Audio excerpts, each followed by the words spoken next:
Once you get bit by the whitewater bug, it's kind of a lifelong addiction. Kayakers haven't let Mother Nature spoil their fun this spring. They've been hitting the water anyway, dodging ice chunks on Minnesota rivers since March. It's a good way to get exercise, I suppose, and it's a lot more fun than the gym. The weather warmed up just in time for Memorial Weekend and the Kettle River Paddle Festival. So a good way to check if your tree is still alive is to just do a thin surface scratch on the branch. So right here we scratch and it's green, which means this branch is still alive.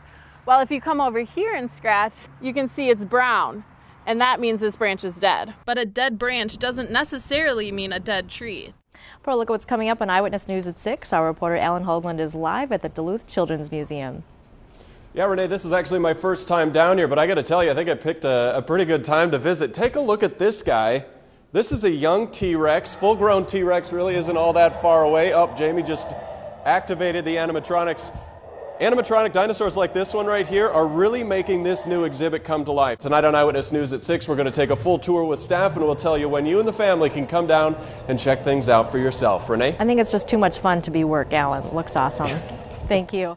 It's almost an impossible dream, yet it's coming true right here in Duluth. A vision to bring back a piece of Duluth's rich history in the form of a flying machine that took off from Duluth 100 years ago. Eyewitness News photojournalist Jamie Merideth brings us that story.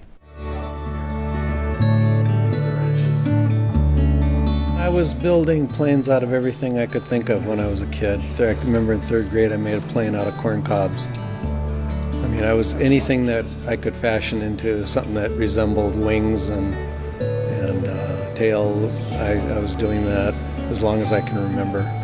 We're here at Hangar 10 at Sky Harbor Airport. One of the greatest little airports in Minnesota, one of the rarest because it has water runways.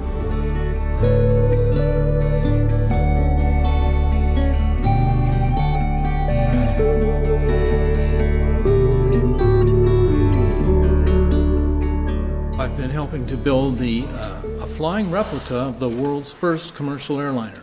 I didn't think ice could get that thick. By thick, she means about 6 feet in some spots. We did everything about 40 to 50 yards at a time, so backing and ramming, just get a good run at it. Nanny says this year is off to a better start. Probably about 6 inches out here, maybe a foot in some places. We have come to celebrate the wedding of Richard and Rob. Some say this tent steals the show. Liberating. I mean, just finally getting the opportunity to be with the person I love and actually... Excitement mixed with emotions as these two men tie the knot in matching shirts and sneakers. I now pronounce you forever legally married. You may kiss each other.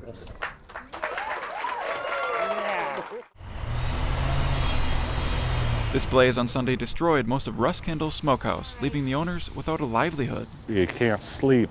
You're up all night. You don't feel right when you hear.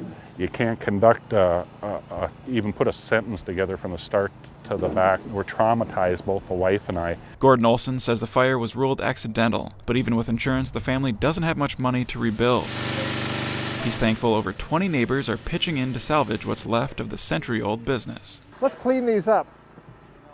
Yeah, keep these. Bring them over to the power washer, guys. It's just such a wonderful feeling, and the sense of community, I never even realized I was there, gifting them financially and gifting their time and the sweat equity to try to help us get back in and back running.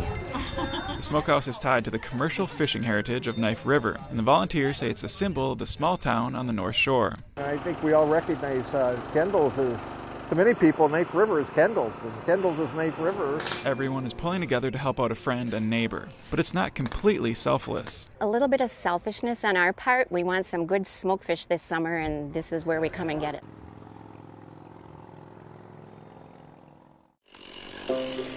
We're dropping trees. The idea behind it is to release a lot of the trees that are coming up, taking out the older dead and dying ones. And that lets the other younger stuff come up. It's called a release. This is rot. The tree's dying.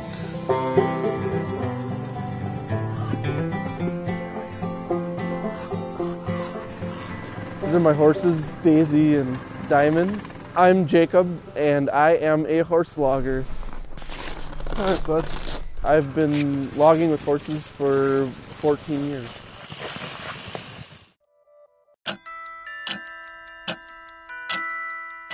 The process of making the art is mesmerizing. The flame, the different special effects in the glass, and really just being able to kind of explore what's in my head at the time.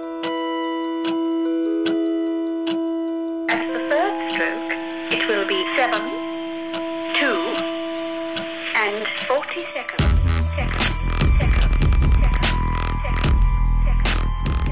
I love marbles. I love the optics of marbles. I mean, space looks great in it. It's like a whole nother world. If somebody can pick that up and it takes them somewhere, or it takes them to that special place, that's exactly what I feel is important.